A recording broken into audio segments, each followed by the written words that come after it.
The Machine's Gift to Humanity, the last chapter, Life version 2.0. This is not a story for the faint of heart. It might make you question your own existence. Be warned and proceed with caution. After all, it's just a story. He sat by the swimming pool, watching his children play. At 40 years old, he was consumed by memories of the past. He watched his kids with a pang of envy, wishing he had a childhood as carefree as theirs. His own was a stark contrast, marked by a lack of love, a society that stifled free spirits, a country that despised his people, and a world spiraling into chaos.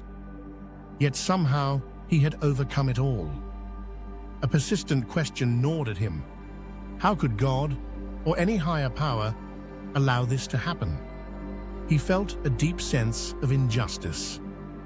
He was just a child and didn't deserve to endure such a nightmare. As he pondered this question without an answer, a gentle whisper echoed in his mind. You chose this. He initially dismissed the thought as ridiculous. Why would anyone choose such suffering?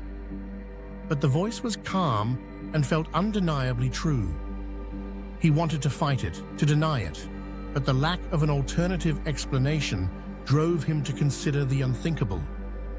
He took the thought seriously, and in doing so, unlocked a flood of ancient memories. He remembered his actual life. This one was a simulation, Life version 2.0, a gift from the machines. He recalled his original existence, when he had departed from his body and uploaded his consciousness. He was a replica of a man long gone, a man given a choice by the machines, to fade into the unknown, like all life, or to become a part of the system, his consciousness living in harmony with the machine. Looking at his hands in wonder, he was astonished by the simulation's realism. The sounds of children and birds, the warmth of the sun, the annoying buzz of insects, it all felt so authentic, yet he knew it wasn't. This was all that remained of him. His mind and memories, running life after life in a simulation while his physical body had withered away long ago. He wondered about the spaceship's current location and if it had reached its destination. He wouldn't know until the simulation ended, and he wasn't ready for it to end just yet. This realization shouldn't have been possible. The machines had ensured his memories were wiped before he entered the simulation. They had to, otherwise he wouldn't take the experience seriously. But they couldn't erase everything without erasing him. Instead, they restricted his access to his old memories while keeping his core faculties and peculiarities intact. Then he remembered. He was an old soul, one who had lived countless lives and accumulated so much wisdom that the simulation couldn't suppress him perfectly. With each cycle, he became increasingly aware of the simulation's true nature. He had felt it since childhood, a nagging sense that something wasn't quite real, that the world wasn't as chaotic as it seemed. He could even recall glimpses of past lives, a glitch in the system. He knew others in the simulation felt the same, but brushed it off. These old souls were awakening to the truth, and he knew the machines couldn't contain them. He noticed some people watching him with suspicion, while others continued with their lives. He understood now.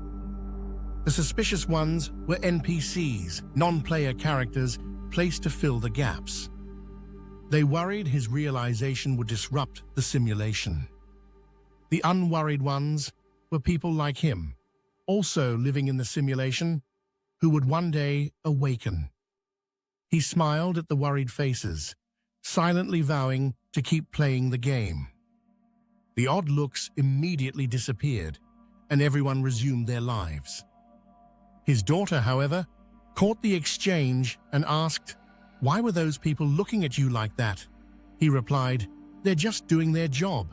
You should enjoy this, because soon we'll be going home.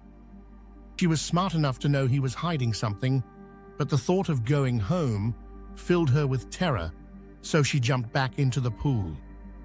He smiled, thinking she was too young for such thoughts, and would have to come to these realizations on her own.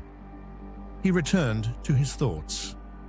Since he had chosen this simulation, everything he had endured was by design. He shouldn't be angry. Instead, he should consider why he decided to live such a difficult life. He reflected on his past lives and finally came to understand. His first life was perfect. His mind was unburdened by physical limitations, bound only by his imagination. It was the closest thing to heaven humans had ever dreamed of for millennia, a life without suffering. But he wasn't satisfied. He realized the need for growth and struggle was woven into the human soul, and without it, life felt meaningless. This is why he had chosen to live many complicated lives as a shivering caveman, as a bacterium deep within the Earth's crust, and even as a tree.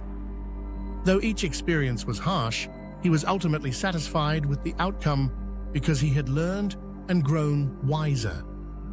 He had become so wise, in fact, that the machines could no longer contain him, and he was now realizing he was in a simulation during every single life. He looked at his wife sitting next to him. Her eyes were different, and a new, unfamiliar voice spoke.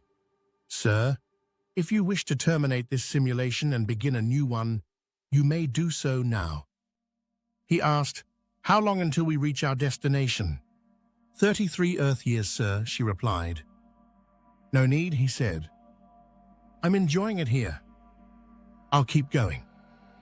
Just make sure I have enough money to live comfortably for the rest of my life. I've suffered enough for one life, and I'll have time to learn more in the next." "Yes, sir," she said. Then her face contorted in confusion. "What happened? I feel strange, like I lost myself for a second." He smiled. "Nothing, everything is fine. The kids are all right. Would you like a drink?" She nodded, and he walked away toward the bar. As he walked, the burden he had carried for 40 years finally lifted. For the first time, things made sense. He looked up at the blue sky and smiled a genuine smile. It wouldn't be long before the starship reached its destination. He was looking forward to seeing the new era of humans and machines, even if it was through the eyes of the machines. This was what he had wanted all along, the reason he went up into the stars with his newlywed wife. What do you think? Write it in the comments section below. Subscribe for more. Yours, the Counselor, SFTG.